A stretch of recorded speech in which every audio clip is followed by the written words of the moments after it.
The number one most important skill you will ever learn.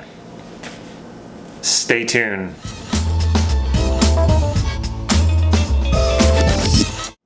This is Damon Cart from NLP Gym. What is the most important, number one skill you could ever learn? If you haven't already, please click subscribe to this YouTube video so you can get these videos on a regular basis. In NLP, we say that you cannot not communicate, meaning you are communicating whether you realize it or not, whether you want to or not, whether you like it or not, you are always communicating. And even if you say, well, I'm not going to communicate at all, and you don't say anything, that still is a communication. You're still giving off messages. Also, verbal communication is only one type of communication. Oftentimes we think that the words we speak encompasses all communication, but that's certainly not true. You are communicating on verbal and nonverbal levels.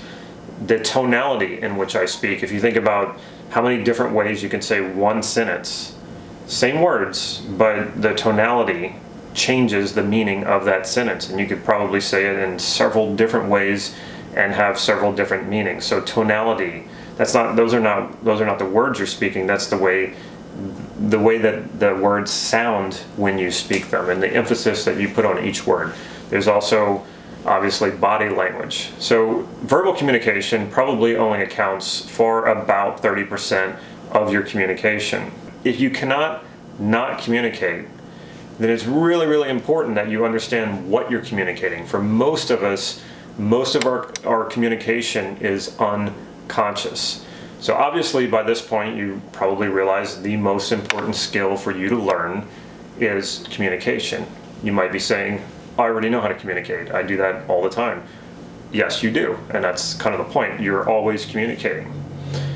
The number one quality or skill that across the board all successful people have in common is their ability to communicate. So it's not just that you can communicate, it's how well you're communicating. And how well you're communicating, or how well you can communicate, will dictate how successful you become. Let's back up a little bit too on that word successful. What do I even mean by successful? Most people think automatically successful means lots of money, being able to accomplish goals, etc.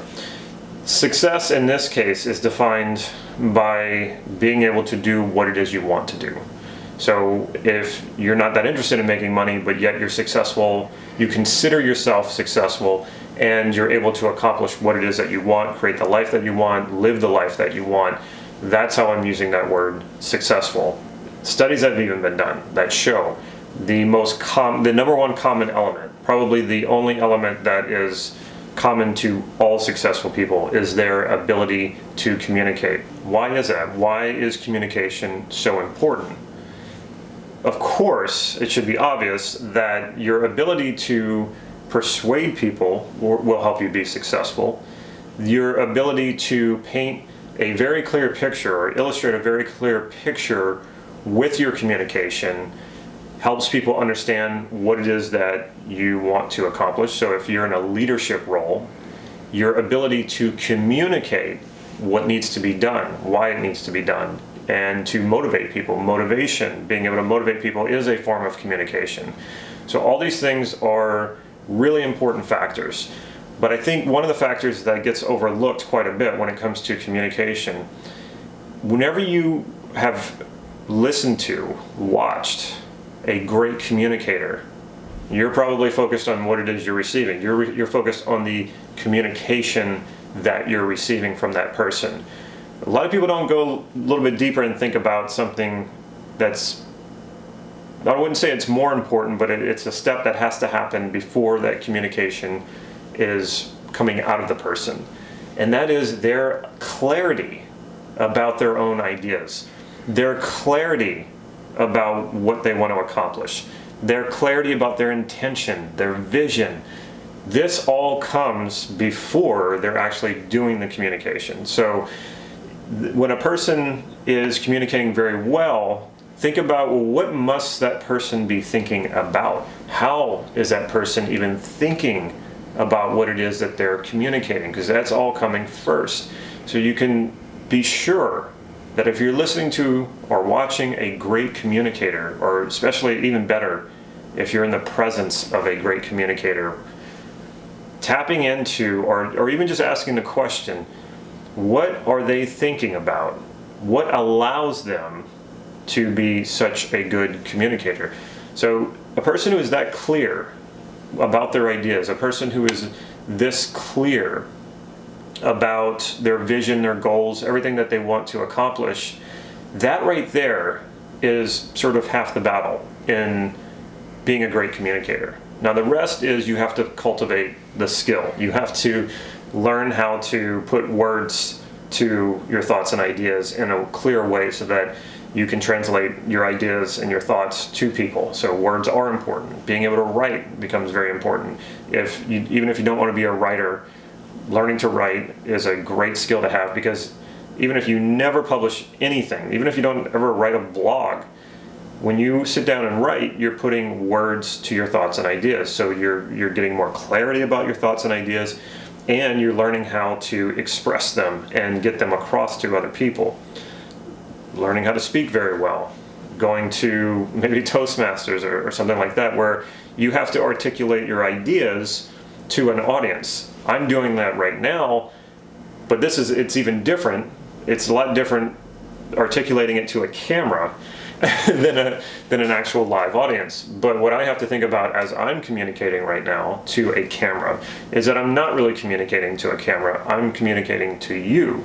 I have to imagine you sitting in front of your computer or looking at your phone as you're watching this video. So that becomes a different form of communication. So practicing different forms of communication will not only make you become a better communicator, it will also help you with understanding your ideas, getting more clarity about your ideas. Writing is a great practice to help get clear about your ideas and communicate your ideas, translate your ideas to other people.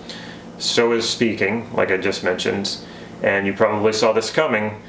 NLP is a tremendous way to get very good and very clear about your ideas and get very good at communicating them. The linguistic, especially in NLP, is all about taking language patterns to open up your language, which opens up your ideas, unpacks your ideas. The meta model helps you get more clear about the details, the real sensory experience of what your words are communicating. And then of course we have the Milton model, which is how to be artfully vague. And even more important than that is, in NLP, one of the best skills, the foundational skills that most people overlook, is your sensory acuity and calibration skills. Calibration is exactly that. It's about looking at someone and recognizing what they're communicating beyond language. It's important to listen to the language. You can hear the patterns. This is what the linguistic part of NLP is about. But there's a lot more, and that is their tonality, like I mentioned earlier.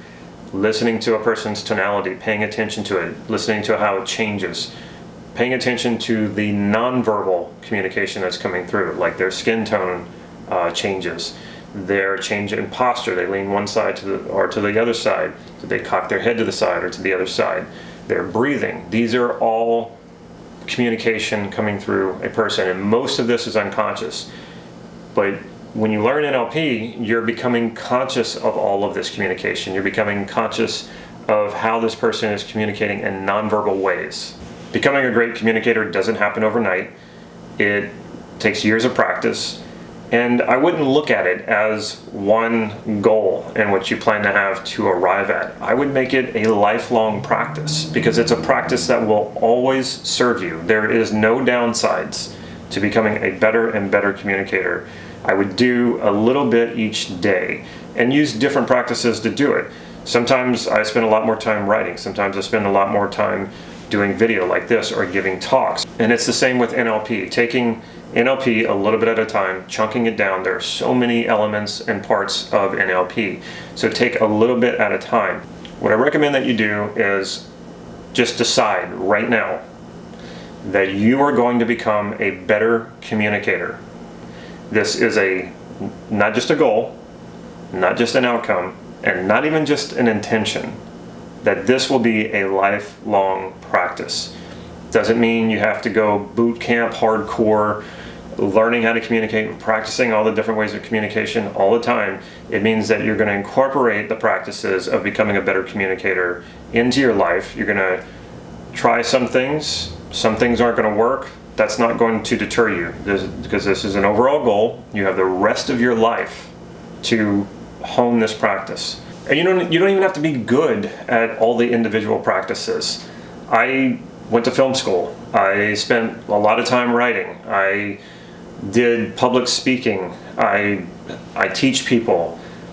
Some of these things I'm probably not that great at doing, but it's taking the time to try out communication in different contexts, different settings, different people, different mediums.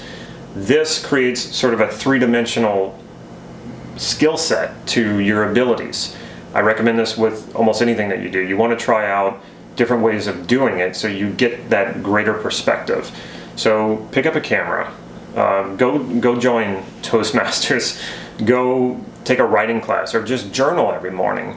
Do something. You don't have to be good at it. I think the thing that takes people down so fast is that they get demoralized too easily because they don't feel like they're good at something. It's not about being good at it right away. It's about trying it. And then if you're learning something, there's what could possibly be wrong about that. I don't know about you, but anytime I'm learning something, I feel good about that. I love to learn. Sometimes you're going to be more interested in one practice than another. Okay, that's fine. Go with that practice. If that starts to wear out for you, switch to another practice. So it's keeping that in mind, holding that goal, that intent, that for the rest of your life, you're going to spend a little bit of time each day becoming a better and better communicator.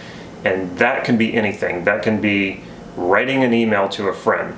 That can be just having a conversation with someone and just recognizing that that is your intent to become a better and better communicator. Some other special things that can happen when you do this is you'll tap into what is so important about being understood. I think a lot of people don't realize how important it is to them to feel understood. It's not just about getting other people to do what you want. When you feel understood, you feel supported and you feel more connected with people. So great communicators aren't necessarily people who can get up on a stage and make people laugh, because I'm sure that feels good. Comedians make a living doing it. More importantly, I think, when it comes to communication than putting on a good performance, is really establishing connection with you and that other person. If you're able to communicate in such a way that you are understood, you will feel understood. When you feel understood by some people or a group of people, you're going to feel a stronger sense of connection with them. And when you feel that connection, they're going to feel it too. So what could be better than communicating to a group of people, or to even just one person, and feeling really connected to them, and them feeling really connected to you, and them really understanding you? This is true charisma. This is when you become an extremely powerful communicator. And it's not powerful in the way that you're just getting people to do things that you want. People will want to do things with you and for you.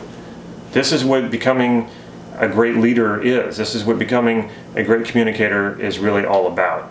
It's about connecting with people, and it's about having these people want to do what you want them to do. Most goals and outcomes have usually some downside to them. There's usually something that is not preferable. There's something that is just not nothing's ever perfect. But I must say, I really have a hard time imagining anything bad about becoming a better and better communicator, especially if you're doing it with congruence and you're doing it with ecology, meaning you're not taking advantage of people. You're looking for the win-win situations where you can do well and others can do well. You're not stepping on people. You're not exploiting people. So when you're becoming a better and better communicator, you are just going up and up in your ability to achieve your potential and your ability to become a more and more successful person. And remember, I mean that, and not just money. I mean that in happiness and fulfillment. The better communicator you are, the more successful you will be in all ways. Check out my website, nlp-gym.com. Follow me on Facebook for real-time updates on upcoming workshops and talks and online trainings that I'm giving. I mentioned about sensory acuity and calibration. I offer a free sensory acuity and calibration course. That's an online course. It's a 30-day online course. I offer it on my website, nlp-gym.com. Make sure you take advantage of that. Also, when you go to my website, you'll see that I give away 2 free hypnotic inductions. One is about living your values and having greater confidence, and the second one is about de-stressing and getting a better night's sleep. So make sure you go to the website and take advantage of these free trainings. Take care.